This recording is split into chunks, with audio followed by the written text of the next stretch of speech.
नमस्कार, TV9 मराठीमध्ये आपल्या सगळ्यांचं स्वागत। मी निखिला आणि महत्त्वाची बातमी, व्हीव्हीपॅट आणि यादी दुरुस्ती शिवाय निवडणुका नको अशी मागणी राज ठाकरे यांनी केली आहे। ठाकरे बंधू व्हीव्हीपॅटसाठी आग्रही आहेत।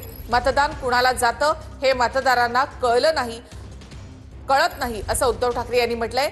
राज ठाकरे यांच्यासह महाविकास आघाडीच्या नेत्यांनी निवडणूक आयोगासमोर प्रश्न मांडले।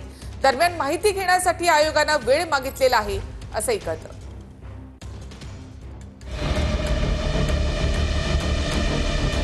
स्थानिक स्वराज्य संस्थांच्या निवडणुकीमध्ये व्हीव्हीपॅटचा वापर करण्यासाठी ठाकरे बंधू आक्रमक झाले आहेत। ठाकरे बंधू शरद पवार, बाळासाहेब थोरात यांच्यासह विरोधी पक्षाच्या नेत्यांनी मुख्य निवडणूक अधिकारी एस चोक्कलिंगम यांची भेट घेतली। या भेटीमध्ये ठाकरे बंधूंनी व्हीव्हीपॅटच्या वापराची आग्रही मागणी केली। देशामध्ये सध्या कुठेच निवडणुका नाहीत, त्यामुळे स्थानिक निवडणुकीसाठी व्हीव्हीपॅट आणा अशी मागणी राज ठाकरे यांनी केली। व्हीव्हीपॅट शिवाय आणि यादी दुरुस्त झाल्याशिवाय निवडणूक घेऊ नका असं आवाहन सुद्धा राज ठाकरे यांनी केलं। 31 जानेवारी पर्यंत निवडणूक घेण्यासाठी तुम्ही सज्ज आहात का? निवडणूक याद्यांमध्ये एवढा घोळ आहे, मग निवडणूक कशी घेता?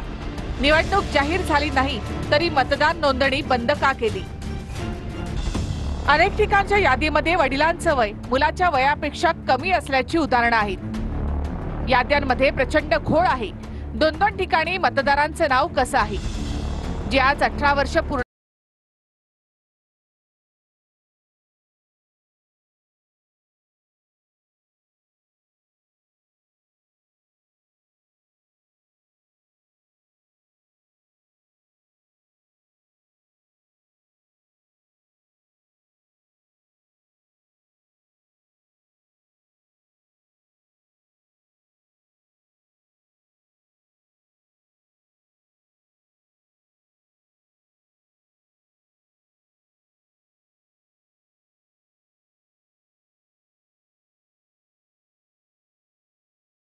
पाहिजे अशी आमची मागणी होती। राज्य निवडणूक आयोगाने त्याला नकार दिलेला होता आणि त्यात त्यांनी वेगळी उत्तर द्यायची। सगळ्याची चर्चा उद्या होईल, मी त्याच्या तपशिलात जाणार नाही। निवडणूक आयोगाकडे ज्या बैठक झाली त्याच्यामध्ये सर्व प्रमुख नेत्यांनी जे प्रश्न मांडले त्याच्यावरती अधिक माहिती घेण्यासाठी विचार करण्यासाठी निवडणूक आयोगाला वेळ हवाय। चर्चा अपूर्ण आहे।